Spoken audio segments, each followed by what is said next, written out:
What's going on, guys? We're hanging out at Tackle Warehouse. Me and Walker are talking about our favorite baits for the month of October and kind of how we break down what baits we're choosing on a herring fishery. So for us, Lake Lanier, right in our backyard. So we're going to start kind of that is going to be our example, but it works for all these different herring lakes. So Walker, what is going to be your number one bait for the month of October? Man, yeah, absolutely.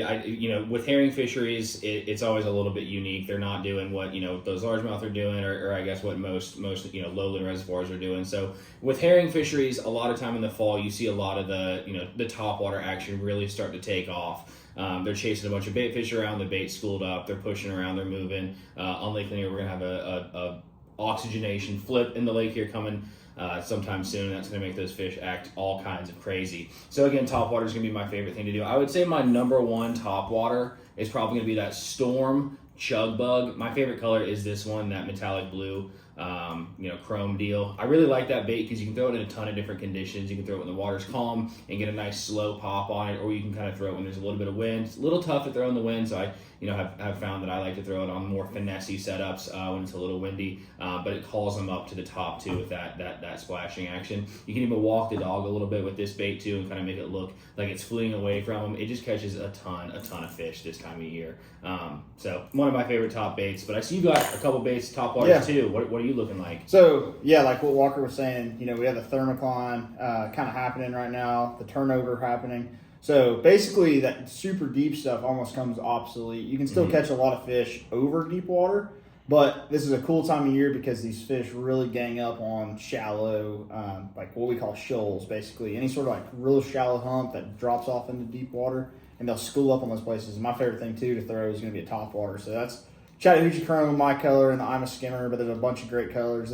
I promise, is not the only one I throw. I might have picked that one if Jake hadn't already taken it. Yeah. It's my favorite topwater. But yeah, that's beautiful color. It's actually been killing it on Lanier, but albino is another really good color too, and also just straight chrome. But Chattahoochee Chrome, I'm a skimmer is going to be my number one pick for the month of September on a herring lake. Yeah. So what else you got? Man, still carrying that topwater trend. A lot of times when we're talking about herring fisheries, herring are typically a bigger bait fish, so that's why I like that chug bug gives like that bigger bait fish thing. But they're also feeding on those thread fin too. The smaller bait fish really come into play too.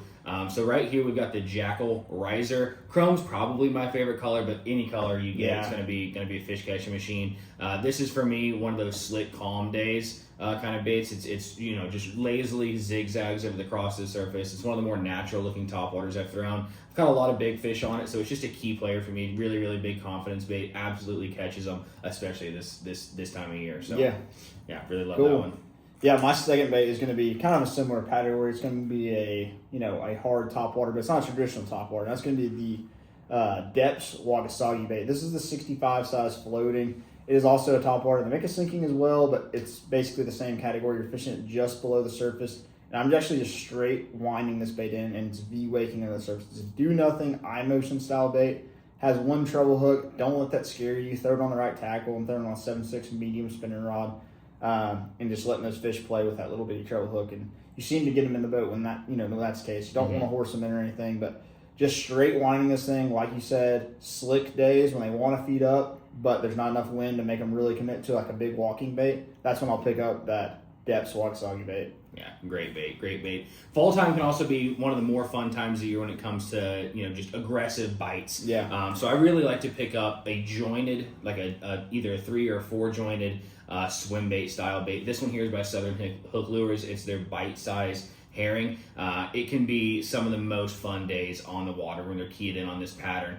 Just ripping it over brush piles again. That shallow stuff really comes into play. So it doesn't seem like there's a wrong place to throw it. Deep water feeding fish where they're coming up, blowing up on the surface, throwing it over shoal markers, throwing it over, really, really shallow points, shallow brush. They absolutely smoke this thing. It's right around the corner for us. I haven't caught a ton on it yet, but it's again one of my favorite times of year. Yeah, it's awesome. Yeah, it's something you want to have tied on. We have it tied on right now. Yeah. And any day now, that bite's gonna pop off. We're catching some here and there on it, but it's going to pop off. And you better have one tied on. Yeah, for sure, if not two. So the next bait I've got is a spinnerbait, kind of an old school bait, and this is a bait I don't have a ton of experience with throwing on herring lakes. Spinnerbait's one of my favorite, probably my most powerful tool in my tackle box for just fishing in general. I love throwing a spinnerbait.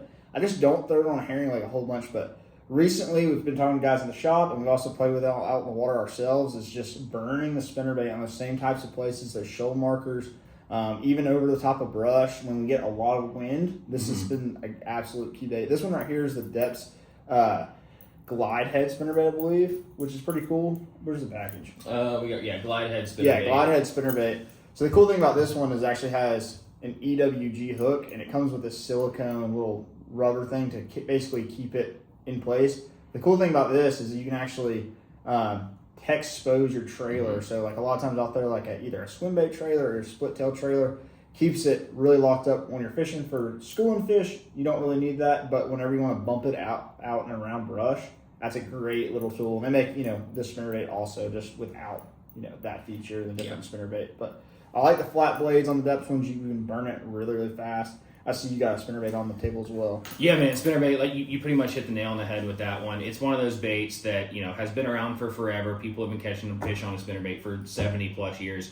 Has played a big part in, my fish catching over the years. Not a big thing on, those herring fisheries, but when it happens, it is one of the best baits to throw. Super windy days when those fish are actively feeding. This just puts enough vibration in the water, really calls them into it. And again, like Jake mentioned, throwing into those key areas, shoal markers, humps, maybe even shallow brush. Now, my favorite thing to do with a spinnerbait is slow roll it on the bottom, and absolutely when I get to a pile or get to a shoal marker where I see those fish are a little bit stacked up, I've got it going on the bottom. You might pick a fish up here or there, but then just engaging your reel as fast as you can and burning it as quickly as possible. Yeah, kind of like underspin. Underspin, just triggering that bite. It just triggers a bunch of bites, and it triggers the right bites. It is definitely a big fish bait this time of year. When do you pick the white blades? Man, so a white blade thing for me, like I mentioned, it's I'll show the camera here. This one's a two-tone blade. It's got the blue and white on one side, just the all white on the other. I'm going white blades for a couple different reasons. One, I throw it when it's super windy, and typically on Lake Lanier and other herring fisheries, highland reservoirs, that's happening when there's a bunch of cloud cover. Yeah. Another thing is I think it just gives them a little bit of something to key in on. Obviously, when it's cloudy, I'm throwing like a bone style topwater or something, so I'm trying to replicate that with my spinnerbait. But I also think that even in the sunny conditions, my favorite one, this is a spot sticker mini me. They do a really good job of including some glitter and fleck on that good. White. It just gives them another thing to key in on instead of just your silver blades, which definitely do catch fish and catches a lot of fish. This just for me has become such a confidence bait. That's why I pick it up. So for sure. Yeah, it wouldn't be fall fishing without talking about some soft plastic. So I know you've got a couple over here. Why don't we break that out? Yeah, so that one right there is the Big Bite jerk minnow. Everyone throws the Zoom Fluke. I love the Zoom Fluke too. I've recently been throwing these a lot more, just because they're a lot heavier. Mm-hmm. They're a lot bigger profile, I would say, and they've got some pretty cool colors. I've been really digging the stealth colors. This is a stealth. Pink Asagi is what this is called. So it's got a little hue of pink in it. I don't know if the camera can see it or not, but it's a great color. The Stealth Blue Glimmer is a great color. I'm nose hooking that 90% of the time when I go fish with the buddies when I'm lazy. Mm-hmm. I Texas rig it. Guys go back and forth with it, but been really liking that one just because they're eating a lot of big herring. Sure. And that's been a great option right there. Is that Big Bite one?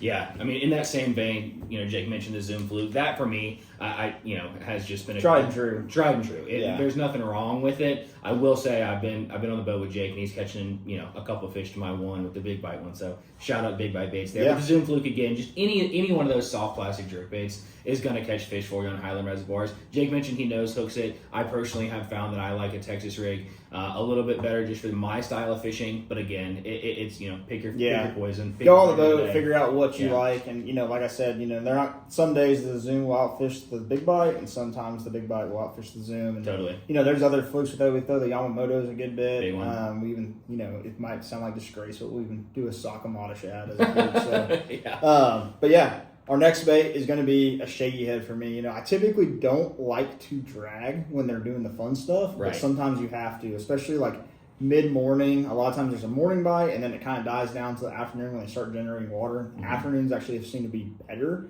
but there is like a dead window, it seems like. And when that dead period's there, I like to throw shaky head. So at the beginning of the month, I'm going to throw something like the Buckeye spot remover jig head, just, name goes, speaks for itself, spot remover. So we're fishing for spotted bass on Lake Lanier. This is an 1/8 ounce green pumpkin screw lock head.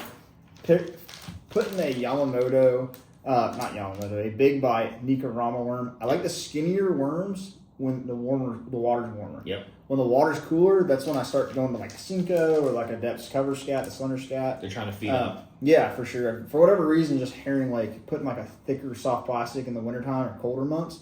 So end of the month in October, I'll start kind of leaning towards that slender scat. But for right now, it's going to be the Nicarama for sure. Yeah, definitely.